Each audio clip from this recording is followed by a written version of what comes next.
and I got lucky. Like, I had a buddy that I went through EOD school with, and just on whim, he posted a open casting call for a contracting position in Afghanistan, Hmm. and they didn't even interview me. They just hired me, so I It's was that happy about brotherhood. that. Yeah, I think they were more desperate for people uh, rather than brotherhood, because the guy that hired me, the deputy program manager, he was a combat engineer when he was in. So there's no Yeah. love lost there. Competitiveness, if anything. Yeah, exactly. So, but the thing is I was still on my opiates, right? Yeah. Like I had gradually bumped the dosage down to, I'm not a doctor. I don't know if you consider it a good amount, but I had come down a lot on the narcotic medication, and so the guy was like, the guy that hired me, he's like, okay, we need you in country like 5 weeks from now, right? So we're talking about in country in Afghanistan, which means you have to go through the deployment process at the Yep. CRC and stuff like that. It's like, oh, I was like, well, I've been out of a job and scraping ends meet for like a year and a half now. I need this job. Got to do it. So I went to my doctor at the VA. I walked in, and his name was Dr. Lewin, who was great doctor. I got to give it to him. Good guy. And he's like, "What's up? You look a little weird." I was like, "Well, I got a pretty strict request here." I was like, "What do you mean?" I was like, "Well, I got a job." He's like, "That's great. I'm so happy for you. That's good." I was like, "Yeah, yeah, I'm happy too. But these pain meds you're giving me, I got to be off of them in like 4 weeks." He's like, eh, he's like, "What do you mean?" I was like, "In 4 weeks, I have to pass a drug test that says there's no narcotics in my system." He's like, "You're not gonna like it." I was like, "I don't care. What we gotta do?" He's like, "Okay, well, we're gonna cut your med regimen in half starting today." Never Okay. mind. Yeah. I mean, in my mind, that's what I was thinking, but I was like, okay, Got to do it. well, I really want a job. So first day we cut it in half, and then the second week we cut it a quarter, and then the third week I was off, and then the fourth week there was no evidence in my urine, It's awesome. and I was going through the worst withdrawal symptoms Oh, ever. I was I was on my in my living room, just like in the fetal position, itching. And wow. so, funny thing, when I looked up the what you can do to relieve, on the internet, what can you do to relieve withdrawal symptoms? The number one thing I found was masturbation. Um, so y- so you're kind of talking through this story, which is really interesting, talking about like what led up to finding that job in Afghanistan.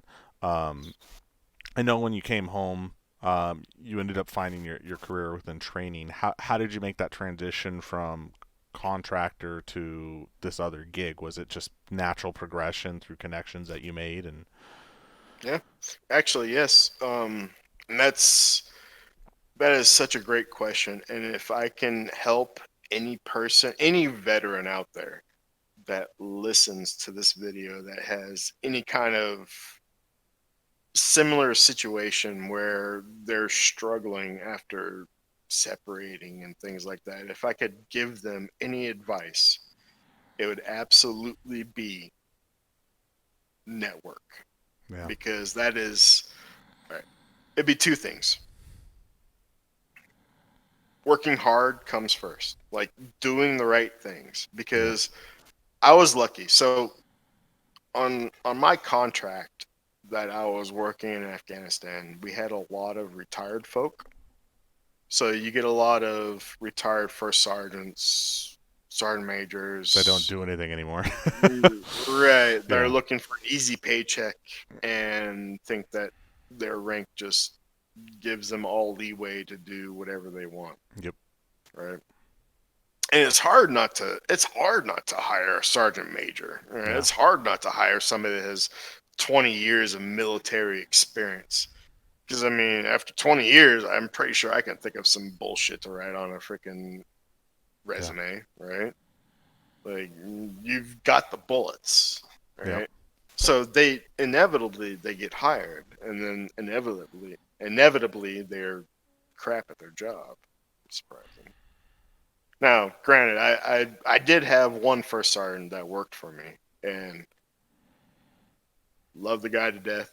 He actually did not complain. He knew I was only ever an E5 in the military, but I was his site lead, and he was a wealth of knowledge and a quasi mentor in a lot of regards. And so I got to give him a solid shout out. Otto Valdez, that dude's a solid dude because he helped me a lot with a lot of things. But um, outside of that, um, in that job, they were getting fed up with a lot of people who felt entitled to have the job. Right. They were feeling like they could just do no wrong and they deserved to be there and that they didn't have to work for it. So, me being hungry and not wanting to lose my job, I went out there and I showed up to the office every single day. Like, hey, what you got for me? What you want? What you want? What you want? You want me to sweep something? You want me to work some PowerPoints? What you want? Every single day I was in that office saying, what you want? What you want? So, work ethic is definitely the first. Initiative, being in their face and showing them that you want to work and you can work competently. That would be my first tip. My second tip would be as you are doing all that, you need to start networking. You need to show people your worth because it's not just about what you do and what you go on to do. What you have to realize is other people that you work with, they go on and they expand as well, Yeah. right? They move up, they move down, they start businesses, they do this. It's all networking. Networking is so important. Yeah. And it took me a minute to figure it out. Luckily for me, I figured it out pretty quick. But it's all about the contacts you make. It's all about the good old boy system, Yep. right? That's exactly what it is, especially in my career field, which is extremely small. I can't imagine what it's like in a tech field or whatever, where you have graduates popping out the wazoo every single year, Yeah. right?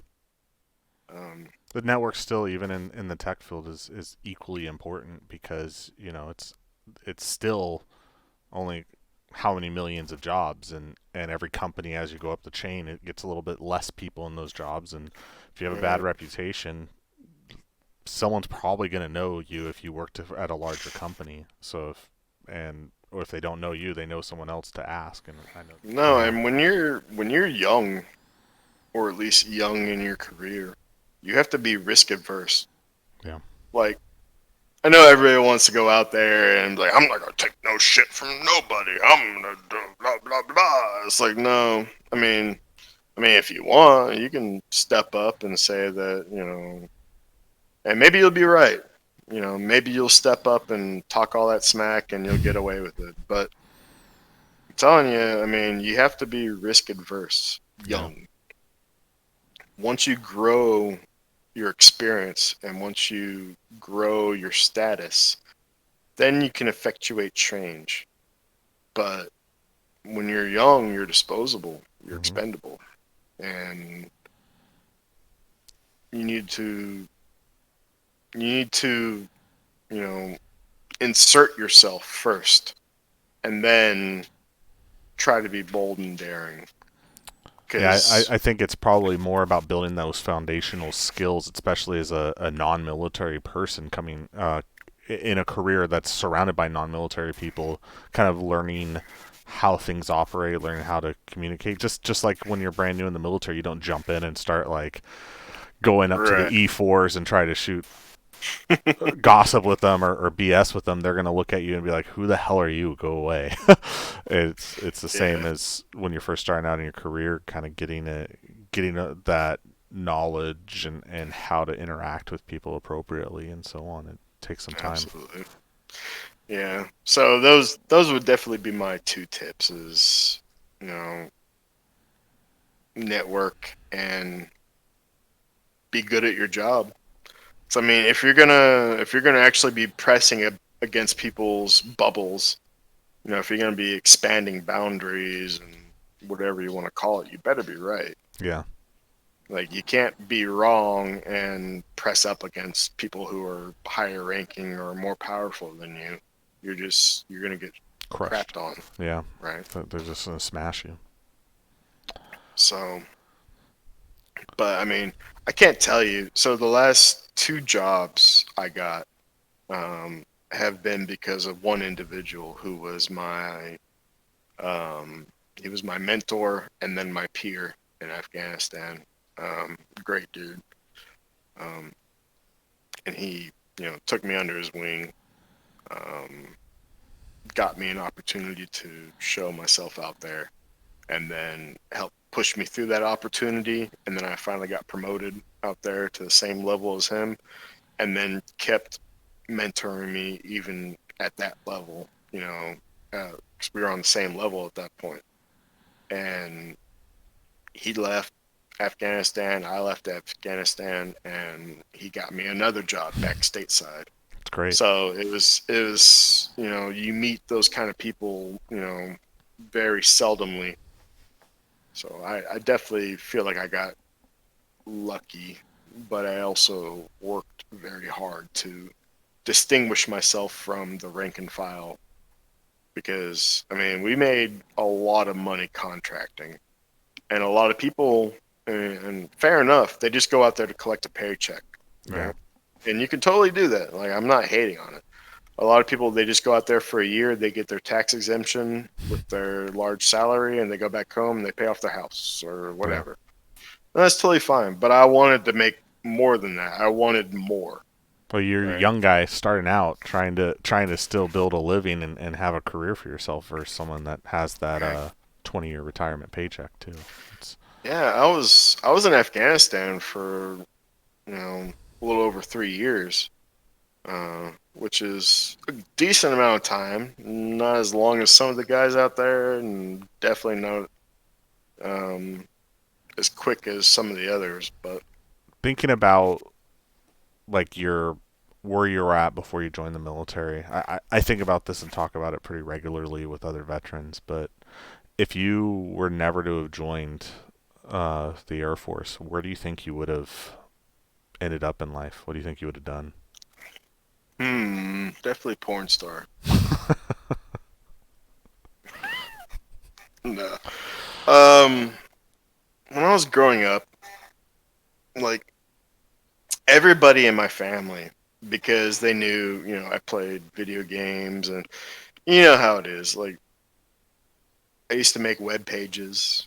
I actually got commissioned. Like this is a really big thing for me when I forget what age I was. I think it was 13 or 14, and I made my first web page for one of my mother's friends who owned a mortgage company, Hmm.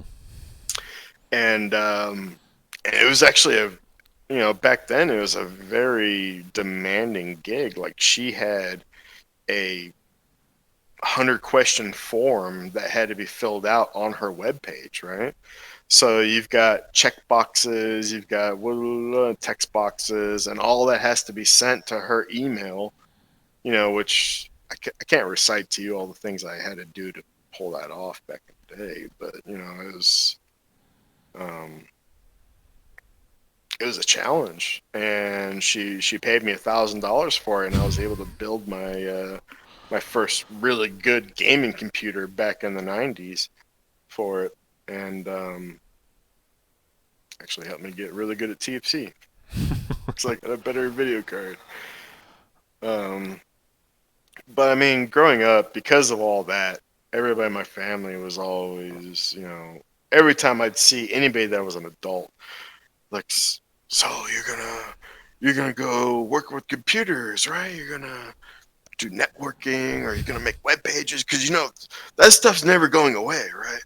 I mean, little did they know that A couple most years of later, dot most of com your thing. most of your web development nowadays, I don't think most of it's commissioned anymore. I think you can just go build it on a web A page. Wix page or something really easy like that, yeah. Yeah. In my childhood, I was always told that I wasn't going to be able to work with computers because I'm not very good with math, and that you had to be good at math Really? to work with computers. I was actually told by a guidance counselor. Lies. Yeah, a guidance counselor told me I better get good with working with my hands because I have no future in computers. And yeah, it's kind of funny how that works out, right? Well, he's probably dead now, so don't feel Yeah, too bad. yeah. I should probably write a post mortem letter to him or something. Look at me, mother effer. I'm doing good.